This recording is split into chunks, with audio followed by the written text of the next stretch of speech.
श्री गणेशाय नमः। ओम श्री सीतारामचंद्राभ्यां नमः। श्रीमद् वाल्मीकि रामायण उत्तरकांड सर्ग 83 से 86। सर्ग 83। भरत के कहने से श्री राम का राजसूय यज्ञ करने के विचार से निवृत्त होना। क्लेश रहित कर्म करने वाले श्री राम का यह कथन सुनकर द्वारपाल ने कुमार भरत और लक्ष्मण को बुलाकर श्री रघुनाथ जी की सेवा में उपस्थित कर दिया। भरत और लक्ष्मण को आया देख रघुकुल तिलक श्री राम ने उन्हें हृदय से लगा लिया और यह बात कही, रघुवंशी राजकुमारों, मैंने ब्राह्मण का वह परम उत्तम कार्य यथावत रूप से सिद्ध कर दिया। अब मैं पुनः राजधर्म की चरम सीमा रूप राजसूय यज्ञ का अनुष्ठान करना चाहता हूँ। मेरी राय में धर्म सेतु राजसूय अक्षय एवं अविनाशी फल देने वाला है तथा वह धर्म का पोषक एवं समस्त पापों का नाश करने वाला है।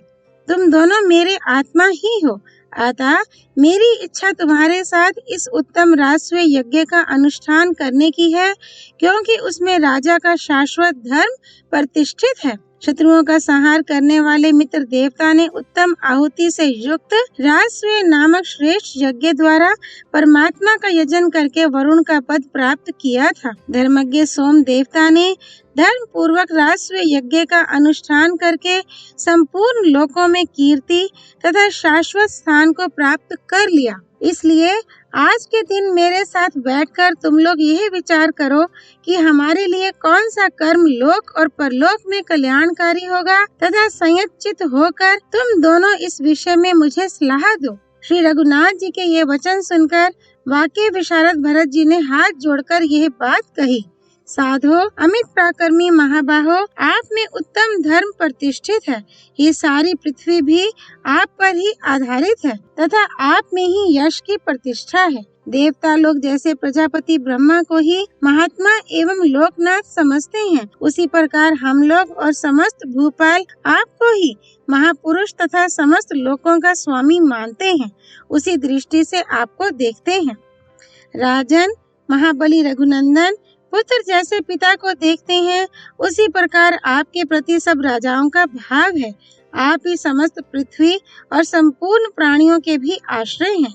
नरेश्वर, फिर आप ऐसा यज्ञ कैसे कर सकते हैं जिसमें भूमंडल के समस्त राजवंशों का विनाश दिखाई देता है? राजन, पृथ्वी पर जो पुरुषार्थी पुरुष हैं, उन सबका सभी के कोप से उस यज्ञ में संहार हो जाएगा। पुरुष सिंह, अतुल पराक्रमी वीर, आपके सद्गुणों के कारण सारा जगत आपके वश में है। आपके लिए इस भूतल के निवासियों का विनाश करना उचित ना होगा। भरत का ये अमृतमय वचन सुनकर सत्य पराक्रमी श्री राम को अनुपम हर्ष प्राप्त हुआ। उन्होंने कैकेयी नंदन भरत से ये शुभ बात कही, निष्पाप भरत, आज तुम्हारी बात सुनकर मैं बहुत प्रसन्न एवं संतुष्ट हुआ हूँ।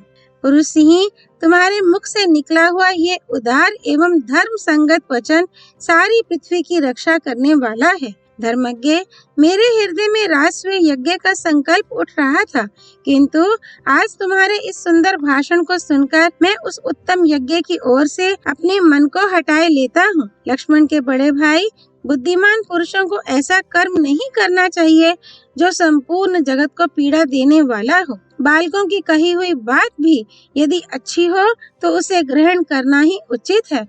अतः महाबली वीर, मैंने तुम्हारे उत्तम एवं युक्ति संगत बात को बड़े ध्यान से सुना है। श्री वाल्मीकि निर्मित आर्ष रामायण आदि काव्य के उत्तरकांड में 83वां सर्ग पूरा हुआ। सर्ग 84। लक्ष्मण का अश्वमेध यज्ञ का प्रस्ताव करते हुए इंद्र और वृत्रासुर की कथा सुनाना, वृत्रासुर की तपस्या और इंद्र का भगवान विष्णु से उसके वध के लिए अनुरोध। श्री राम और महात्मा भरत के इस प्रकार बातचीत करने पर लक्ष्मण ने रघुकुल नंदन श्री राम से यह शुभ बात कही, रघुनंदन, अश्वमेध नामक महान यज्ञ समस्त पापों को दूर करने वाला परम पावन और दुष्कर है, अतः इसका अनुष्ठान आप पसंद करें। महात्मा इंद्र के विषय में ये प्राचीन वृतांत सुनने में आता है कि इंद्र को जब ब्रह्म हत्या लगी थी तब वे अश्वमेध यज्ञ का अनुष्ठान करके ही पवित्र हुए थे। महाबाहो, पहले की बात है जब देवता और असुर परस्पर मिलकर रहा करते थे। उन दिनों वृत्री नाम से प्रसिद्ध एक बहुत बड़ा असुर रहता था। लोक में उसका बड़ा आदर था। वह 100 योजन चौड़ा और 300 योजन ऊंचा था। वह तीनों लोगों को आत्मीय समझकर प्यार करता था और सबको स्नेह भरी दृष्टि से देखता था। उसे धर्म का यथार्थ ज्ञान था। वह कृतज्ञ और स्थिर प्रज्ञ था तथा पूर्णतः सावधान रहकर धन धान्य से भरी पूरी पृथ्वी का धर्म पूर्वक शासन करता था। उसके शासन काल में पृथ्वी संपूर्ण कामनाओं को देने वाली थी। यहाँ फल, फूल और मूल सभी सरस होते थे। महात्मा वृत्रासुर के राज्य में ये भूमि बिना जोते बोए ही अन्न उत्पन्न करती तथा धन धान्य से भली भांति संपन्न रहती थी। इस प्रकार वह असुर समृद्धिशाली एवं अद्भुत राज्य का उपभोग करता था। एक समय वृत्रासुर के मन में यह विचार उत्पन्न हुआ कि मैं परम उत्तम तप करूं, क्योंकि तप ही परम कल्याण का साधन है।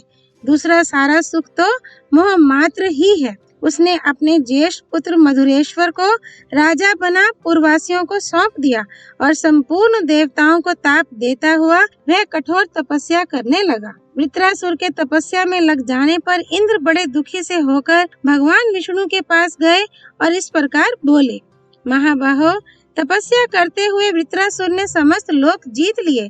वह धर्मात्मा असुर बलवान हो गया है, अतः अब उस पर मैं शासन नहीं कर सकता। सुरेश्वर, यदि वह फिर इसी प्रकार तपस्या करता रहा तो जब तक ये तीनों लोक रहेंगे तब तक हम सब देवताओं को उसके अधीन रहना पड़ेगा। महाबली देवेश्वर, उस परम उदार असुर की आप उपेक्षा कर रहे हैं, इसीलिए वह शक्तिशाली होता जा रहा है। यदि आप कुपित हो जाएं, तो वह क्षण भर भी जीवित नहीं रह सकता। विष्णु, जब से आपके साथ उसका प्रेम हो गया है, तभी से उसने संपूर्ण लोकों का आधिपत्य प्राप्त कर लिया है। अतः आप अच्छी तरह ध्यान देकर संपूर्ण लोकों पर कृपा कीजिए।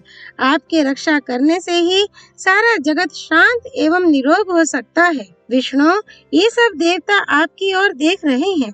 वृत्रासुर का वध एक महान कार्य है, उसे करके आप उन देवताओं का उपकार कीजिए। प्रभु, आपने सदा ही इन महात्मा देवताओं की सहायता की है। ये असुर दूसरों के लिए अजय है, अतः आप हम निराश्रित देवताओं के आश्रय दाता हो। श्री वाल्मीकि निर्मित आर्ष रामायण आदि काव्य के उत्तर कांड में 84वां सर्ग पूरा हुआ। सर्ग 85। भगवान विष्णु के तेज का इंद्र और वज्र आदि में प्रवेश, इंद्र के वज्र से वृत्रासुर का वध तथा ब्रह्म हत्या ग्रस्त इंद्र का अंधकारमय प्रदेश में जाना। लक्ष्मण का यह कथन सुनकर शत्रुओं का संहार करने वाले श्री रामचंद्र जी ने कहा, उत्तम व्रत का पालन करने वाले सुमित्रा कुमार, वृत्रासुर के वध की पूरी कथा कह सुनाओ। श्री रामचंद्र जी के इस प्रकार आदेश देने पर उत्तम व्रत के पालक सुमित्रा नंदन लक्ष्मण ने पुनः उस दिव्य कथा को सुनाना आरंभ किया।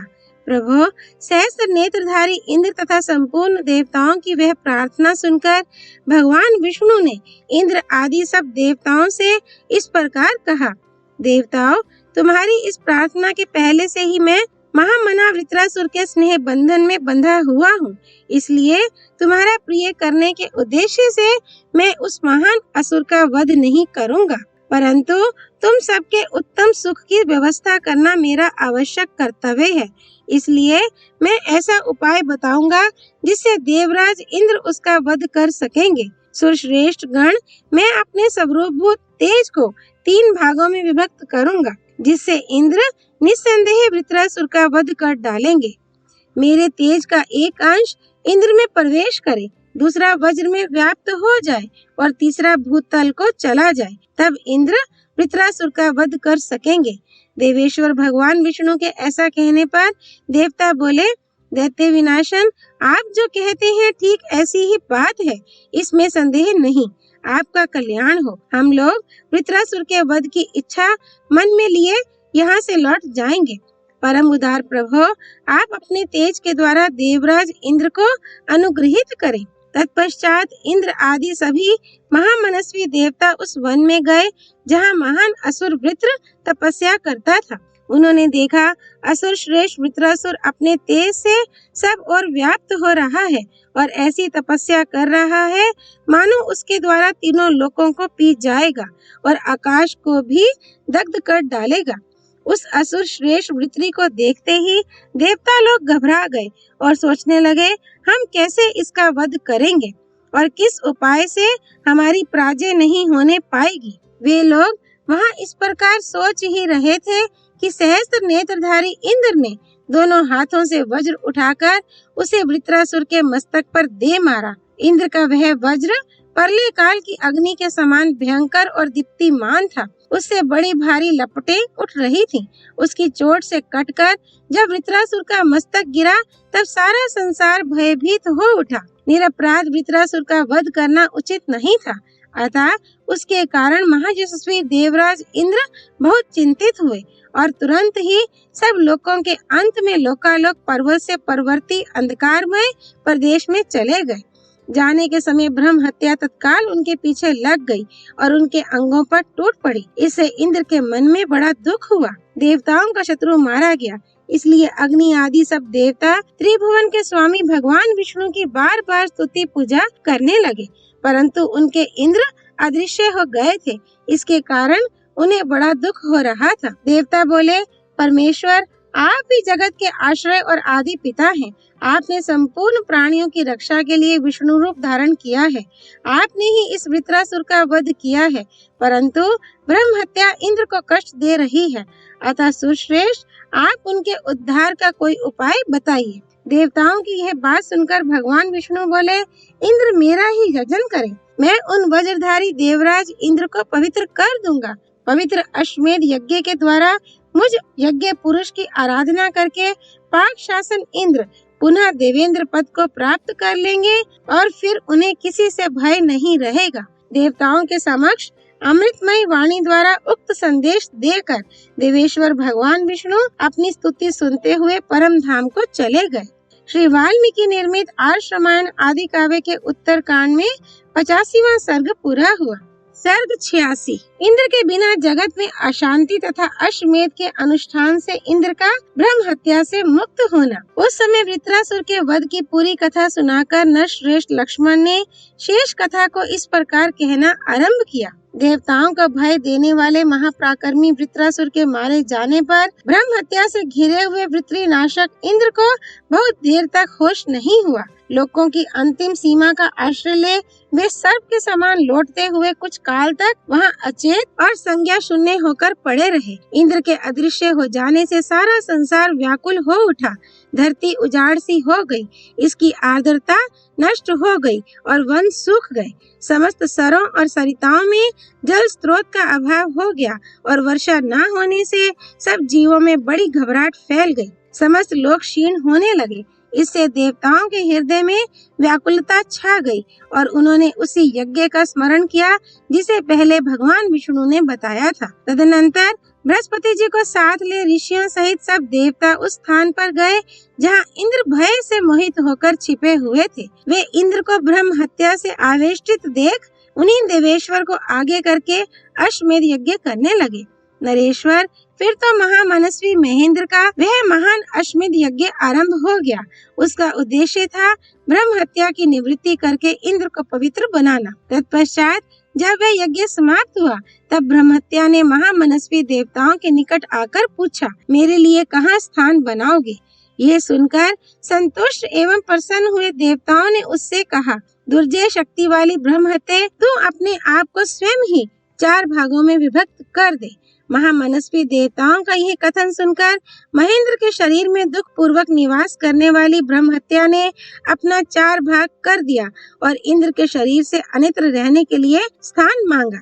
वह बोली, मैं अपने एक अंश से वर्षा के 4 महीनों तक जल से भरी हुई नदियों में निवास करूंगी। उस समय मैं इच्छा अनुसार विचरने वाली और दूसरों के दर्प का दलन करने वाली होंगी। दूसरे भाग से मैं सदा सब समय भूमि पर निवास करूंगी, इसमें संदेह नहीं है। यह मैं आप लोगों से सच्ची बात कहती हूँ। और मेरा जो यह तीसरा अंश है, इसके साथ मैं युवावस्था से सुशोभित होने वाली गर्वीली स्त्रियों में प्रति मास 3 रात तक निवास करूंगी और उनके दर्प को नष्ट करती रहूंगी। सुरश्रेष्ठ गण जो झूठ बोलकर किसी को कलंकित नहीं करते, ऐसे ब्राह्मणों का जो लोग वध करते हैं, उन पर मैं अपने चौथे भाग से आक्रमण करूंगी। तब देवताओं ने उससे कहा, दुर्वसे, तू जैसा कहती है वह सब वैसा ही हो, जाओ अपना अभिष्ट साधन करो। तब देवताओं ने बड़ी प्रसन्नता के साथ सहस्त्र लोचन इंद्र की वंदना की। इंद्र निश्चिंत, निष्पाप एवं विशुद्ध हो गए। इंद्र के अपने पद पर प्रतिष्ठित होते ही संपूर्ण जगत में शांति छा गई। उस समय इंद्र ने उस अद्भुत शक्तिशाली यज्ञ की भूरी भूरी प्रशंसा की। रघुनंदन, अश्वमेध यज्ञ का ऐसा ही प्रभाव है। अतः महाभाग पृथ्वीनाथ, आप अश्वमेध यज्ञ के द्वारा यजन कीजिए। लक्ष्मण के उस उत्तम और अत्यंत मनोहर वचन को सुनकर महात्मा राजा श्री रामचंद्र जी, जो इंद्र के समान पराक्रमी और बलशाली थे, मन ही मन बड़े प्रसन्न एवं संतुष्ट हुए। श्री वाल्मीकि निर्मित आर्ष रामायण आदि काव्य के उत्तर कांड में 86वां सर्ग पूरा हुआ। सियापति रामचंद्र की जय। राम भक्त श्री हनुमान जी की जय। राम जन्मभूमि अयोध्यापुरी धाम की जय। सरयू नदी की जय। श्रीमद् वाल्मीकि रामायण की जय। महर्षि वाल्मीकि मुनि की जय। श्री हरि अर्पणमस्तु।